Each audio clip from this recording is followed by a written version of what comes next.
নমস্কার। গল্প চিরন্তনীতে আমার সকল শ্রোতা বন্ধুকে জানাই স্বাগত। শুনছেন বুদ্ধদেব গুহর লেখা হলুদ বসন্ত উপন্যাসটি। আজ পড়ে শোনাব উপন্যাসটির ৫ম পর্ব।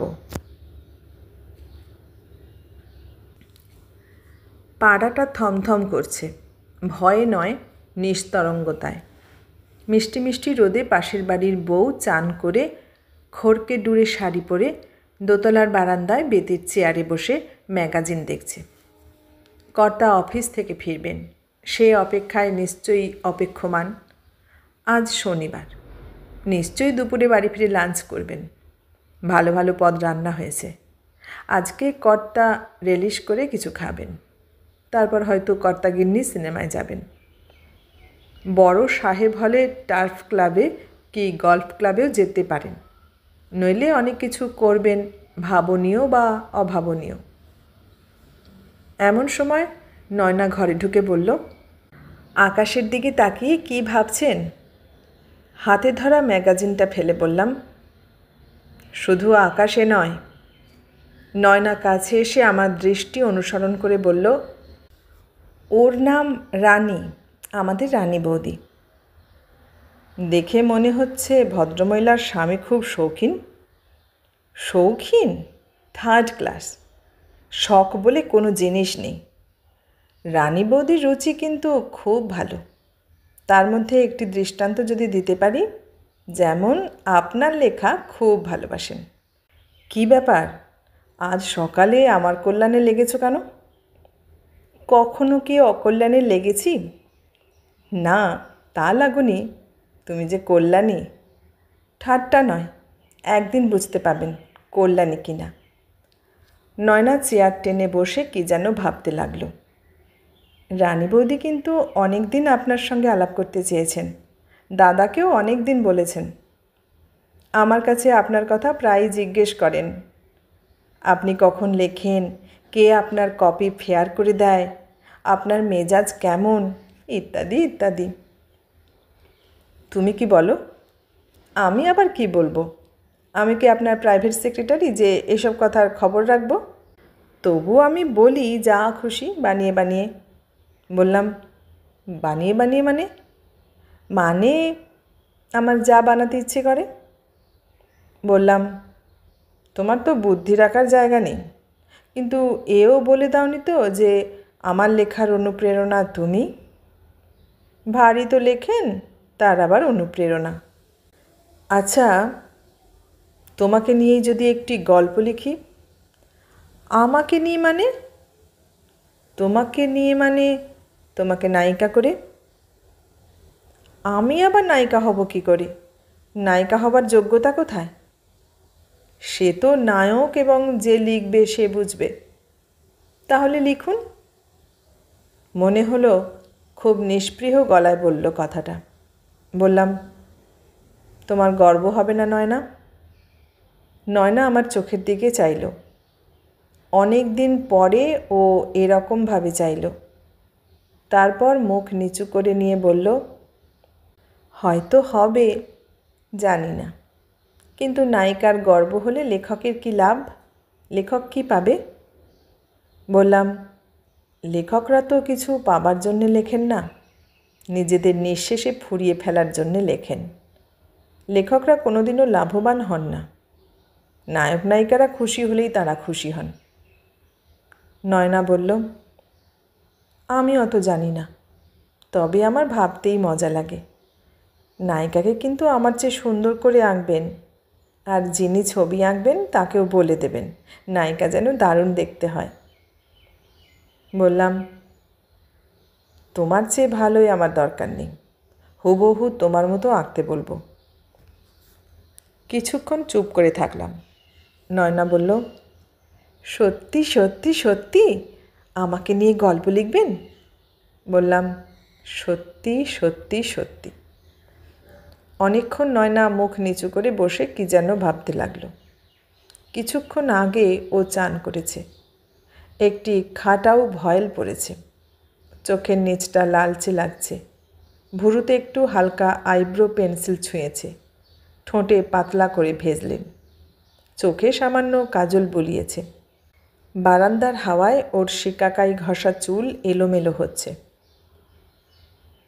ভালোবাসা কাকে বলে জানি না, কোনো দিন জানতেও চাইনি, হয়তো কোনো দিন জানতে চাইও না। এই মুখটি, এই সুগন্ধি শরীরটিকে কাছে পেলে আমি আর কিছু চাই না, কোনো দিন চাই না। বেঁচে থাকবার জন্যে আমি আর কিছুই চাই না। বললাম, নেমন্তন্ন করেছ বলে কি মনে করেছ বাইরের রেস্তোরাঁগুলো সব বন্ধ হয়ে গেছে নাকি? খিদে যে নাড়ি ভুড়ি হজম হয়ে গেল, খেতে দেবে না? নয়না হাসল, ক্ষমা চাওয়া হাসি। বলল, বেচারা, খুব খিদে পেয়েছে না? মায়ের মেয়ে তো এতক্ষণ নিজের কায়দা দেখিয়ে এলো। এখন মা নিজে ছেলের বন্ধুর জন্যে বিশেষ পদ রান্না করছেন। আর একটু ধৈর্য ধরুন, বুড়ো মানুষ তো, মনে কষ্ট দিতে নেই, শখ করে রাঁধছেন। বললাম, মেয়েকে শিক্ষা তো খুব চমৎকার দিয়েছেন মাসিমা। দেবদ্বিজে ভক্তি করিবে, বৃদ্ধের মনে ব্যথা দিবে না। কিন্তু সে সঙ্গে এও তো শেখাতে পারতেন যে জীব মাত্ররই প্রাণ আছে এবং প্রাণ থাকিলেই আঘাত লাগিতে পারে, অতএব যুবার প্রাণে কষ্ট দিবে না। নয়না এক ঝিলিক হেসে উঠল। বলল, আমি কোনো যুবার মনে সজ্ঞানে কষ্ট দিয়েছি বলে তো মনে পড়ে না। এখন যদি কেউ কষ্ট পায়, মন গড়া কষ্টে নিজেকে ভোগায়, তাহলে তাকে ভগবানও বাঁচাতে পারবে না। মানুষ তো দূরের কথা, কি বলো? ও চোখ দিয়ে সায় দিল। মাসিমা বারান্দা এলেন। বললেন, দেখেছ তোমার বন্ধুর কাণ্ড? এক্ষুনি ফোন করলো যে ও আসতে পারবে না, রিজুকে বলে দিতে যেন কিছু মনে না করে। ও গেছে কোথায়? ওর এক বন্ধু রমেশ, তুমি চেনো না বোধ হয়, আজ বিলেত চলে যাচ্ছে। বম্বে থেকে জাহাজ ধরবে, আজ বম্বে যাচ্ছে, তারই বাড়িতে গেছে। না মাসিমা, আমি চিনি না। সুজয়টার রকমই অমনি, বন্ধু এলো বাড়িতে, তিনি গেলেন অন্য বাড়ি। নয়না বলল, তাতে কি হয়েছে মা? রিজুদা তো কিছু মনে করেনি। মাসিমা বললেন, রিজু মনে করুক আর না করুক, ও আসবেই বা না কেন? চলুন চলুন মাসিমা, ভীষণ খিদে পেয়েছে, চলো বাবা। নয়নাদের খাবার ঘরটি আমার ভারী ভালো লাগে, এমনকি বসবার ঘরের চেয়েও ভালো লাগে। সত্যি কথা বলতে কি, যে খাবার ঘরে ঢুকেই কেবল খিদে খিদে না পায়, বেশ শান্তির সঙ্গে নিরিবিলিতে খাওয়া না যায়, সেখানে খাওয়া না খাওয়ার সমান। ঘরটি ছোট, দুটি জানালা, জানালা দিয়ে ওদের লনটি চোখে পড়ে। চেরি গাছের পাতায় চারটি চড়াই চিরবির করছে। হা হা হাওয়া বোগেনভেলিয়ার পাতায় হৈ হৈ করছে। ঘরের দেওয়ালে একটি স্টিল লাইফ, তেল রঙা কাজ। এক কোণে ছোট্ট একটি রেফ্রিজারেটর ফিসফিস করে কি যেন কি বলে চলেছে। এক পাশে একটি মানানসই কাবার্ড, তাতে চীনে ক্রকারি। এক দেওয়ালে নয়নার একটি ফ্রক পরা বেনি ঝোলানো ফটো। ছোটবেলায় নয়নার চেহারাটা এখনকার মতো ছিল না, কেমন যেন অন্য রকম ছিল। সাপের খোলস ছাড়ার মতো ও যেন পুরনো শরীর ছেড়ে হঠাৎ এই নতুন সুগন্ধি শরীরে প্রবেশ করেছে। টেবিলে সুন্দর করে ফুল সাজিয়েছে নয়না, চমৎকার ম্যাটস পেতেছে। এরকম টেবিলে এরকম ঘরে বসে নুন ভাত খেতেও ভালো লাগে, তাতেই পেট ভরে যায়। অনেক সময় কি খাচ্ছি সেটাই বড় হয় না, কেমন করে খাচ্ছি সেইটি বড় হয়।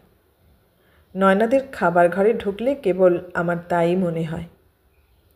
সুজয়টার রুচি দিন দিন বিড়িওয়ালার মতো হচ্ছে। কলেজেও অন্যরকম ছিল, অথচ নয়নার রুচি দিনে দিনে আরও সুন্দর হচ্ছে। ঠিক মনে মনে আমি যেমনটি চাই, যেমনটি কল্পনা করি, নয়না যেন আমার সব রকম চাওয়াকে সফল করবে বলেই এ জন্মে জন্মেছিল। মাসিমা চেয়ারটি টেনে দিয়ে বললেন, বসো। তারপর বললেন, নয়না ফ্রায়েড রাইস আর মুরগিটা নিজে রেঁধেছে, অন্য রান্না ঠাকুরের। আমি কেবল তোমার জন্যে নারকেল দিয়ে বুটের ডাল রেঁধেছি। নয়না বলছিল তুমি ভালোবাসো। অবাক হলাম। আমি ভালোবাসি? কই, আমি নিজেই জানি না। বললাম, নিজে জানি না আর নয়না জানলো কি করে? নয়নার মুখ লাল হয়ে গেল। বলল, আপনি কি সেই পিকনিকে কতখানি ভাত খেয়েছিলেন খালি ওই ডাল দিয়ে, মনে নেই? নিজে ভুলে যাবেন নিজের লোভের কথা আর অন্যকে অপদস্থ করবেন। মনে পড়ল। ঠিক তো, আমি তো ভালোবাসি। আমি যে ভালোবাসি নিজেই কোনো দিন জানিনি। আমার লোভের কথা আমি ভুলে গেছি। এমনি করে আমার সমস্ত দুরন্ত লোভগুলির কথা যদি আমি ভুলে যেতে পারতাম। মাসিমা বললেন, তোমরা দুজনে খাও, আমি পুজোটা সেরে আসি ততক্ষণে। লজ্জা করো না রিজু, তুমি আর সুজয় তো আমার কাছে আলাদা নও। নয়না বলে উঠল, লজ্জা করার পাত্র কি না উনি? দাদার দুগুণ খান। মাসিমা বকলেন, বললেন, এই তুই ভারী অসভ্য তো। বেশ করে খায়, স্বাস্থ্যবান ছেলে খাবে না তো কি? তোদের মতো ফিগার বাতিক তো আর নেই। নয়না বলল, বাতিক থেকেই বা কী লাভ হতো? না খেলেই যেন রক আর্টসন হয়ে যেত। নয়না আজ খুব উচ্ছ্বসিত হয়ে রয়েছে সকাল থেকেই, কেন জানি না। এত কথা ওকে খুব কম বলতে শুনেছি। মাসিমা চলে গেলেন। আমি বললাম, চেহারাটা নিয়ে ঠাট্টা করো কেন? তুমি কি মনে করো তুমি খুব সুন্দরী? নিজে তো কাঁড়িয়া পিরেতের মতো দেখতে। তা তো আমি জানি, তবু তো। কথা বললাম না। ফ্রায়েড রাইসটা জব্বর রেঁধেছে নয়না, একেবারে পিপিং কি ওয়ালডর্ফ বলে চালিয়ে দেওয়া যায়। বললাম, রেস্তোরাঁ থেকে খাবার কিনে এনে নিজে বানানো বলে চালানো কি মহৎ কাজ। আমি সবই জানি। জানেন তো সবই, তবে জেনে শুনে অন্য লোকের লেখা বেমালুম টুকে নিজের বলে চালিয়ে কয়েকটি সরল বুদ্ধি মেয়ের কাছে নাম কেনার আকাঙ্ক্ষাই বুঝি খুব মহৎ।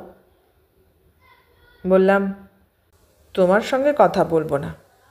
লেখা টেকা নিয়ে কোনো কথা বলো না। যা বোঝো না তা নিয়ে কথা বলো কেন? বেশ, বলবো না। কিন্তু আপনি কি রান্না বোঝেন? বলুন তো, ফ্রায়েড রাইস কিসে রাঁধে? ঘি, সর্ষের তেল না ডালডা? খুব বোকা ভেবেছ? জানি না বুঝি? স্যালাড অয়েলে। ও মা, তাহলে জানেন। Sorry, I withdraw. সত্যি আপনি কত জানেন, বলেই হাসতে লাগলো। হেসো না বলছি। ও বলল, বেশ হাসবো না, খান প্লিজ, ঝগড়া করবেন না। ভারী ঝগড়া করেন আপনি। দুজনে অনেকক্ষণ বসে আস্তে আস্তে খেলাম। খাওয়ার সময়ে যে কোনো মেয়েকে দেখে বলা যায় সে সৎ বংশজাত কিনা। কেউ রাক্ষসীর মতো গেলে, কেউ বাঘিনীর মতো ভাতের থালায় থাবড়া মারে, আর কেউ বা পদ্মিনীর মতো স্বপ্ন ভরা আঙুলে আলতো করে খাবার তুলে মুখে দেয়। তাকে তখন দেখলে সে যে আহারের মতো অমন একটি প্রাচীন আদি ও পশু ভিনরানাং প্রক্রিয়া করছে তা দেখে বোঝার উপায় থাকে না। যেমন করে আলপনা দেয় তেমনি করেই নয়না খায়। ও আমার চোখে আর্টের সংজ্ঞা। ওকে কখনো কোনো অবস্থায় হঠাৎ ঘুম ভেঙে অথবা ভীষণ ক্লান্ত অবস্থাতেও কুৎসিত দেখায় না। ওর সৌন্দর্য আমার ভালোবাসার মতো ওকে সব সময় জড়িয়ে থাকে। খাওয়া শেষ হলো। মশলা টশলা কিছু খাবেন? না, পাইপ খাবো। চলুন আমার ঘরে চলুন। দুপুরে মার কাছে মহিলা সম্মেলনের বন্ধুরা আসবেন। ও ঘরে থাকলে আপনার বিপদ আছে। কেন, বিপদ কিসের? বাহ, কি বলেন! এমন একজন এলিজিবল ব্যাচেলার। মায়ের প্রত্যেক বন্ধুর গোটা তিনেক করে উজ্জ্বল কন্যারত্ন আছে, কাজেই বিপদ অনিবার্য। আর তোমার মায়ের বুঝি কোনো কন্যা নেই? আমার মায়ের মেয়ের ভার মাকে নিতে হবে না, সে নিজেই নিজের ভার বইতে পারে। পারে বুঝি? পারে না। নয়নার ঘরটা দক্ষিণ খোলা। একটি বিল্ট ইন ওয়ার্ড্রোব, একটি চওড়া ডিভান, কোনায় একটি পড়ার টেবিল, একটি মোড়া, এক ফালি জাফরানি রঙা মির্জাপুরি গালছে, তার উপরে একটি অ্যাম্প্লিগ্রাম, দেওয়ালে গোপাল ঘোষের একটি প্যাস্টেলে আঁকা স্কেচ। ডিভানে বসে পাইপটা ধরালাম। নয়না বলল, আপনি একটু বসুন, আমি মায়ের খোঁজ খবর নিয়ে আসি। বেচারি মা, মার জন্যে আমার ভারী কষ্ট হয়। একা একা মানুষ থাকতে পারে?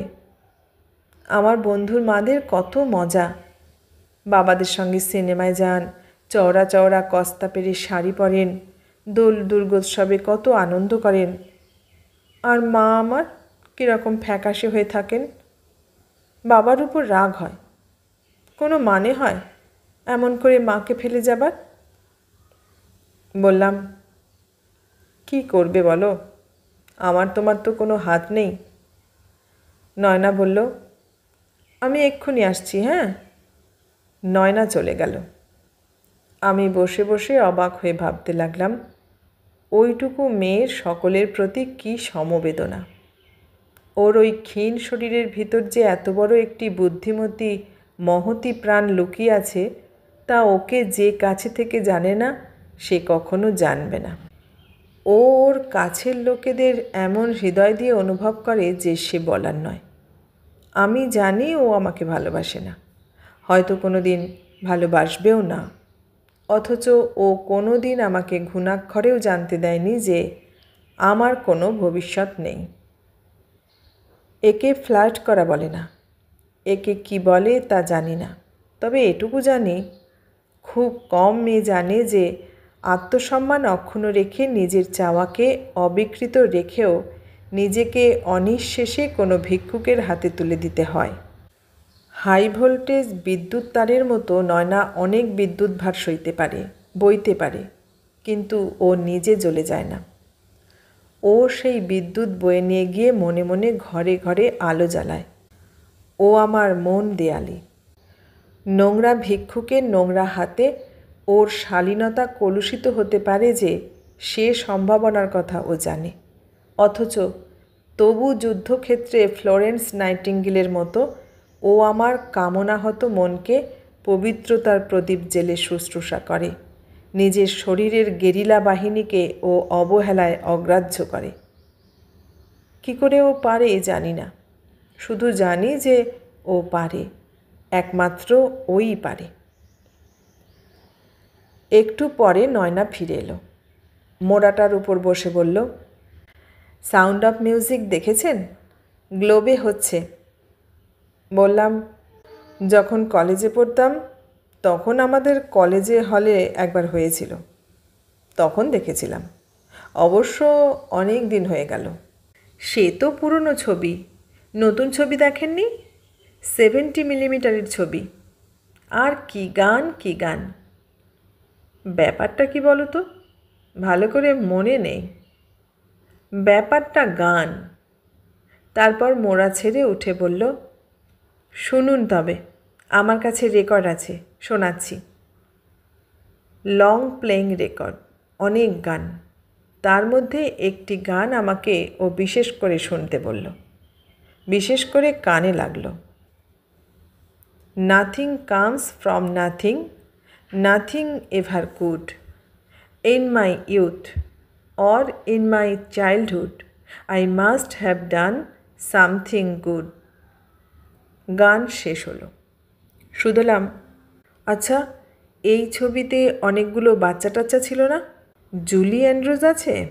হ্যাঁ, আগে নান ছিল, পরে 7-7টি ছেলেমেয়ের বাবা এক বদমেজাজি ক্যাপ্টেনের বাড়িতে গভর্নেস অ্যাপয়েন্টেড হলো। পরে সেই ক্যাপ্টেনকে সে বিয়ে করলো। মানে, হাত দিয়ে দ্বার খুলব না গো, গান দিয়ে দ্বার খোলাবো। বললাম, বলো কি, 7-7টি ছেলেমেয়ের বাবাকে সুশ্রী কুমারী মেয়ে বিয়ে করলো? আগে হ্যাঁ স্যার। পুলকিত গলায় বললাম, তাহলে নিশ্চয় আমার মতো ব্যাচেলারদের আরও ভালো। নয়না একচিলতে হাসল, বলল, বলা যায় না, হয়তো ভালোও হতে পারে, তবে only if they have done something good in their youth or in their childhood. পুজো পুজো পুজো, এসে গেল পুজো। জানি লাউডস্পিকারের শব্দে প্রাণ ওষ্ঠাগত হবে, লোকের ভিড়ে মাথা ধরবে, তবু কেন জানি পুজো এলে ভালো লাগে। বাঙালি বলে বোধ হয়, মনে প্রাণে পুরোপুরি বাঙালি বলে বোধ হয়। শম্পু সরকার কি ঋষি বিয়ান্তকারের তো এমন মনে হয় না। ওরা সাহেব, পুজোর ছুটিকেও ওরা অন্য যে কোনো ছুটি বলে মনে করবে।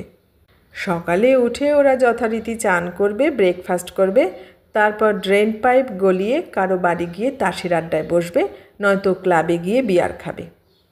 চঞ্চল চন্দ হয়তো বারান্দায় পাজামা পরে বসে নিউ স্টেটসম্যানের ফিনফিনে পাতা খুলে নিজেকে যথার্থ কালচার্ড মনে করবে, যেন পুজো তো কি, যেন পুজো কিছুই নয়। আমি তা ভাবতে পারি না। মহালয়ার ভোরে আধো ঘুমে আধো জাগরণে বালিশটা আঁকড়ে ধরে শুয়ে শুয়ে যখন মহিষাসুর বধের বর্ণনা শুনব রেডিওতে, যখন সেই শেষ রাতে সমস্ত পাড়া, সমস্ত কলকাতা শহর, সমস্ত বাংলাদেশ গমগম করবে এক শুদ্ধ বিমুগ্ধ প্রভাতী বন্দনায়, তখন যে কি ভালো লাগবে সে কি বলবো। শুধু আমরা কেন, খাঁটি বাঙালি মাত্রেরই লাগবে।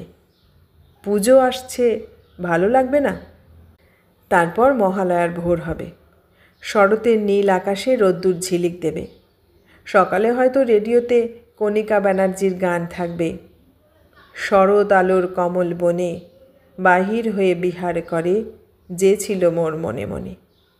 শুনব, চুপ করে বসে কান পেতে শুনব, চোখ চেয়ে শরদের রোদ দেখব, নাক ভরে শিউলি ফুলের গন্ধ নেব, আর ভালো লাগায় মরে যাব। সেই পুজো এসে গেল। অনেক দিন থেকে ভেবেছিলাম যে নয়নাকে একটি ভালো শাড়ি কিনে দেব পুজোয়। পথ চলতে হঠাৎ কোনো শোকেশে চোখ পড়তে থমকে দাঁড়িয়ে পড়েছি অনেক দিন। কোনো সুন্দর শাড়ি দেখেছি, মনে মনে নয়নাকে সে শাড়ি পরিয়ে মনের চোখের সামনে দাঁড় করিয়ে কেমন দেখিয়েছে ভেবে নিয়েছি। তারপর মনে হয়েছে এ চলবে না, এ রং বড় ক্যাটক্যাটে। রং ভালো লেগেছে যদি বা, তো পাড় পছন্দ হয়নি। পাড় যদি বা পছন্দ হয়েছে তো আঁচলটা বড় জবরজং লেগেছে। পথে পথে দোকানে দোকানে একদিন অবকাশ পেলেই ঘুরেছি, কিন্তু নয়নার শাড়ি পছন্দ হয়নি। নয়নাকে যে শাড়ি দেব তা তো নিছক একটি শাড়ি মাত্র নয়, তা আমার ভালোবাসার সুতো দিয়ে বোনা, তাতে যে আমার দুঃখের পার বসানো, সে শাড়ির আঁচলার জড়িতে যে আমার অনেক অবুঝ চাওয়া শরতের আলো জ্বলবে।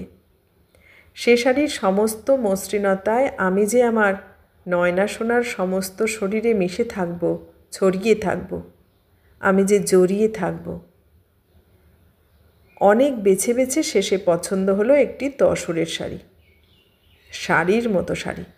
আমার পুজোর ড্রয়িংসের বেশ একটি মোটা অঙ্কই তাতে চলে গেল। ভাগ্যিস গেল, নইলে ও টাকায় আমার কি হতো? টাকায় কি হয়, কারই বা কী হয়? একটা সীমা, ন্যূনতম ভদ্রলোকের সীমায় পৌঁছনোর পর টাকায় কারই বা কী হয়? ভালোবাসার ধনকে উপহার দেবার মতো মহৎ উপায়ে নষ্ট করা ছাড়া প্রয়োজনের অতিরিক্ত টাকা থাকার মানে হয় না। আমি এ ব্যাপারে অনেক ভেবেছি।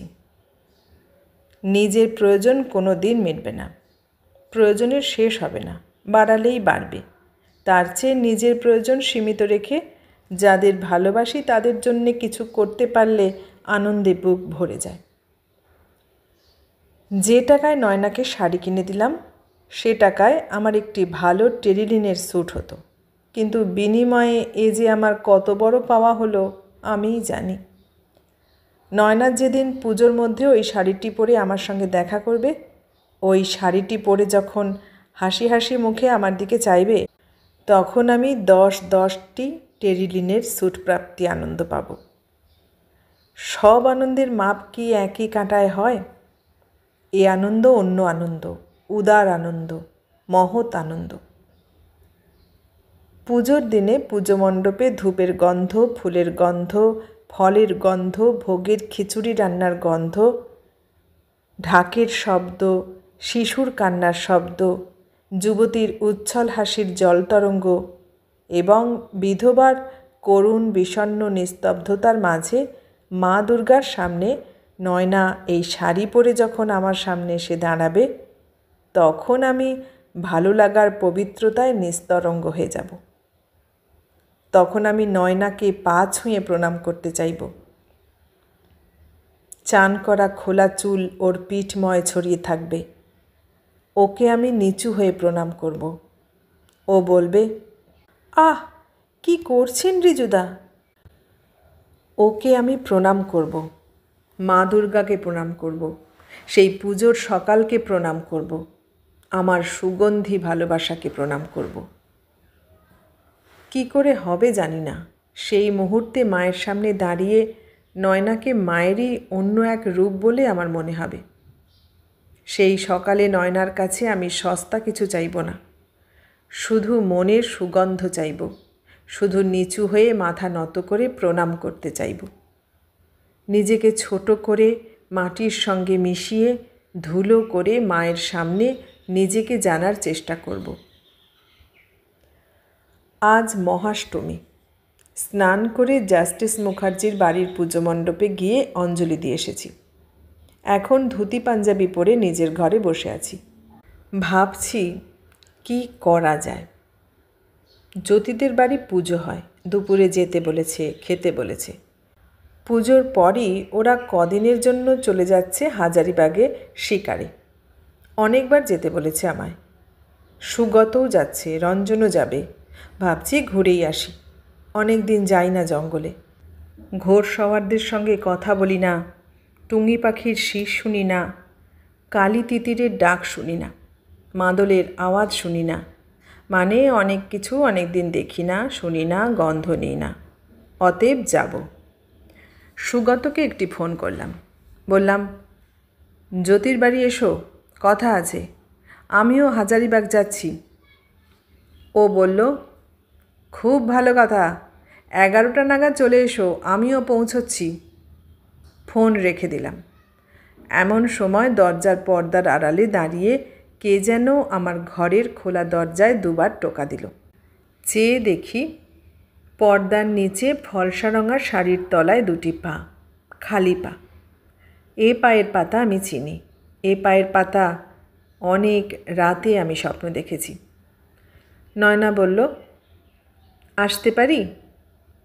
উঠে বললাম, এসো এসো, আমার কি সৌভাগ্য। ও ঘরে ঢুকল, একটু হাসল, তারপর আমার লেখার টেবিলের সামনের চেয়ারে বসল। বলল, মিনুদির সঙ্গে দেখা করে এলাম, উনি এক্ষুনি বেরোচ্ছেন, কাকিমাও দক্ষিণেশ্বরে গেছেন। ভাগ্যিস গেছেন, নইলে কি রাধারানীর পা আমার ঘরে পড়তো? পড়তো না? না। কি করে জানলেন? জানি। ও উত্তরে কিছু বলল না, আমার দিকে চেয়ে থাকলো চুপ করে। বললাম, নড়ো না, চুপ করে বসো, তোমাকে আশ মিটিয়ে দেখি। পর্দাগুলো সরিয়ে দিই, ঘরটা আলোয় ভরে যাক, তোমার আলোয়। ও কথা না বলে আমার পর্দা সরানো দেখতে লাগলো। পর্দা সরাতে আমাকে ওর কাছে যেতে হলো। ওর গা দিয়ে নতুন তাঁতের শাড়ির গন্ধ বেরোচ্ছে। নতুন ব্লাউজ পরেছে, চুলের তেলের গন্ধ এবং নতুন শাড়ি জামার গন্ধ মিলে ওকে কেমন নতুন নতুন লাগছে। আবার এসে বসলাম মোড়াতে। ও পা দুটি জোড়া করে সামনে ছড়িয়ে দিয়েছে। চুপ করে আমি ওর পায়ের পাতার দিকে চেয়ে রইলাম। কি দেখছেন অসভ্যের মতো? তোমার পায়ের পাতা, আমায় একটু ধরতে দেবে? ও উত্তেজিত হয়ে বলল, না না, দেখতেও দেব না, বলেই শাড়ির পাড়ের আড়ালে পা ঢেকে নিল। বললাম, তুমি এত কৃপণ কেন? পায়ের পাতা তো ভিখিরিকেও লোকে ধরতে দেয়, তুমি আমার সঙ্গে এমন করো কেন? আপনি ভিখিরি নন বলে? আমি তবে কি? কি জানি না, তবে ভিখিরি নন। নয়নার চোখে এমন একটি ভাব দেখলাম যেন ও আমার এই পাগলামি দেখে কষ্ট পাচ্ছে, যেন ও আমাকে কিছুই যে দিতে পারল না এই পুজোর দিনে, যেদিনে ভিখিরিরাও ভিক্ষে পায়, সেদিনে আমার এই সামান্য চাওয়াও ও পূরণ করল না। আমাকে এমন করে ফেরালো বলে মনে হলো যেন ও দুঃখ পাচ্ছে। আমি কিছু বললাম না। ওর অপমান এখন আমার গা সওয়া হয়ে গেছে। ও আর কিছু বলল না, চুপ করে মুখ নামিয়ে নিল। কিছুক্ষণ পর আমার টেবিলে যে লেখাটি পড়েছিল সেটি নিয়ে নাড়াচাড়া করতে লাগলো। বলল, এটা কি লিখেছেন? তোমাকে নিয়ে যে গল্প লিখব বলেছিলাম মনে আছে? সেই গল্প লিখছি। যে কোনো অন্য মেয়ে হলে উল্লসিত হয়ে উঠত, কিন্তু আমি আমার নয়নাকে চিনি। ও কিছুই করল না। আমার দিকে একবার চাইল, যেন বলতে চাইল, এ আবার কি নতুন পাগলামি। শুধলাম, তোমার নিজের কি নাম হলে তুমি সবচেয়ে সুখী হতে? মানে তোমাকে যদি তোমার নিজের নাম রাখতে বলা হতো তাহলে কি নাম রাখতে? ও ওর হাতের রূপোর বালাটা নাড়তে নাড়তে বলল, নয়না। বললাম, বেশ, নায়িকার নাম তাহলে নয়নাই থাকবে। তোমার নিজের নামের নায়িকা হবে, তোমার ভয় করবে না? আমি তো বলেছি আপনাকে যে আমি কাউকে ভয় করি না। কিছুক্ষণ চুপ করে থেকে বললাম, গল্প গল্পই। গল্প পড়ে আবার আমাকে সলিসিটরের নোটিশ দিও না যেন। ও আমার কথা ঘুরিয়ে বলল, জানি দেব না, কারণ গল্প গল্পই। তারপর চুপ করে আমার চোখের দিকে চেয়ে বসে রইল। ওর দিকে চেয়ে ভাবলাম, এ গল্প সত্যি সত্যি লেখার হয়তো দরকার ছিল না, কিন্তু নয়নার প্রতি আমার ভালোবাসা যে নিছক খেলা নয়, নিছক ছেলে মানুষই নয়, নিছক পাগলামিই নয়, নয়নাকে তা জানানো দরকার। নয়নাকে মুখে যা বলতে পারিনি, চিঠিতে যা লিখতে পারিনি, তা আমি এই গল্পে বলতে পারবো। আমার যা ছিল সব যে ওকে আমি দিয়ে ফেলেছি তা ওর জানা দরকার। আমার এই অসহায়তা সম্বন্ধে ওর একটু ভাবা দরকার। যখন রোজ একটি করে চিঠি লিখে নয়না সোনাকে এবং তার বাড়ির অন্যান্যদের আমি আর বিব্রত করব না, তখন আমার এই বই নয়না হাতের কাছে রাখতে পারবে। কখনো যদি কোনো মেঘলা দুপুরে কি কোনো উদাস বাসন্তী রাতে কখনো ভুল করে তার এই পাগলকে মনে পড়ে, সে তখন আমার এই গল্পের দিলরুবা নেড়েচেড়ে দেখবে। আমি মৃত্যুর পর যেখানেই থাকি না কেন, সে মুহূর্তে একটি সুন্দর কাঁচপোকা হয়ে জানালা দিয়ে উড়ে এসে সেই দিলরুবার দুঃখের সুরে গলা মিলিয়ে নয়নার কানের কাছে গান গাইব। নয়না যদি আমাকে কোনোদিন একটুও ভালোবেসে থাকে, তাহলে সেই মুহূর্তে সেই কাঁচপোকার করুণ কান্না সে ঠিক চিনতে পারবে। হয়তো আমার জন্যে তার চোখ বেয়ে এক ফোঁটা জল গড়িয়ে এই বইয়ের উপরেই পড়বে। তাই একে শুধু গল্পই বা বলি কেন, এ যে অনেক কিছু, আমার জবানবন্দি। নয়না বলল, গল্পের নাম ঠিক করেছেন? না, ভাবছি হলুদ বসন্ত। কেন? আমার নাম কেন? বারে, তোমার গল্প, তোমার নামের নায়িকা আর তোমার সোহাগী নামের নাম হবে না? তুমি যে সত্যি আমার হলুদ বসন্ত পাখি। সত্যি? ওই নামের কোনো পাখি আছে? নেই, ভারী সুন্দর পাখি। আমি ছোটোবেলায় না চিনে একটি পাখি মেরেছিলাম উড়িষ্যায়। এত কষ্ট হয়েছিল কি বলবো। কি যে সুন্দর পাখি, হুবহু তোমার মতো। জানি না আপনি কি যে করছেন, কি সব লিখছেন, শেষকালে লোকে ভাবুক ভুল কিছু। আমার বুকের মধ্যেটা ব্যথায় মুচড়ে উঠল। বললাম, লোকে কি ভাববে? নয়না রিজু বোসকে ভালোবাসত? তোমার কোনো ভয় নেই সোনা, লোকে তা ভাববে না। যা সত্যি নয়, যা আগাগোড়া মিথ্যা, তা তারা কেন ভাববে? তারপর একটু থেমে বললাম, তোমাকে আমি কাঙালের মতো চেয়ে নিজেকে নিঃশেষ করেছি মাত্র। তুমি তো আমাকে কিছুমাত্র দাওনি, ভালোবাসোনি, অন্যায় করনি, তাই তোমাকে ভুল বোঝার কিছুই নেই এতে। তুমি বাস্তবে যেমন শীতল, নিষ্ঠুর এবং মহৎ, তোমাকে তেমনি করেই আঁকব। আর আপনাকে আমার মতো হীন, নীচ ও বঞ্চিত করে। অনেকক্ষণ পর ও আমার চোখের দিকে সোজা একবার চাইল, তারপর আবার চোখ নামিয়ে নিল। একটু পরে বললাম, কিছু খেয়েছো? হ্যাঁ, লেমন স্কোয়াশ খেয়েছি। আর কিছু খাবে? না, অনেক দেরি হলো, এবার উঠি। উঠবে? হ্যাঁ, আজ উঠি। মনে হলো আমার সমস্ত আনন্দ, ওকে চোখের সামনে দেখার আনন্দ, ওকে সামনে বসিয়ে অনর্গল কথা বলার আনন্দ, সব আনন্দ শেষ হয়ে গেল। বললাম, তুমি এলে বলে খুব ভালো লাগলো। কেন? জানি না, হয়তো আপনার মতো এমন একজন বন্ধুর আমার খুব দরকার। এমন বন্ধু হয়তো আমার আর নেই বলে। গেটের কাছে এসে বললাম, যাবে কিসে? গাড়ি কোথায়? গাড়ি তো দাদা নিয়ে বেরিয়েছে, বাসে চলে যাব। থাক, দাঁড়াও, বাসে যাব বললেই তো পুজোর দিনে বাসে যেতে পারবে না। আমি গাড়ির চাবিটা নিয়ে আসছি, পৌঁছে দেব। ভাবলাম, তাও আরও 10টা মিনিট তো ওর সঙ্গে একা থাকতে পারবো। ও জানে না ওর উপস্থিতিটাই আমার কাছে একটা কত বড় পুরস্কার।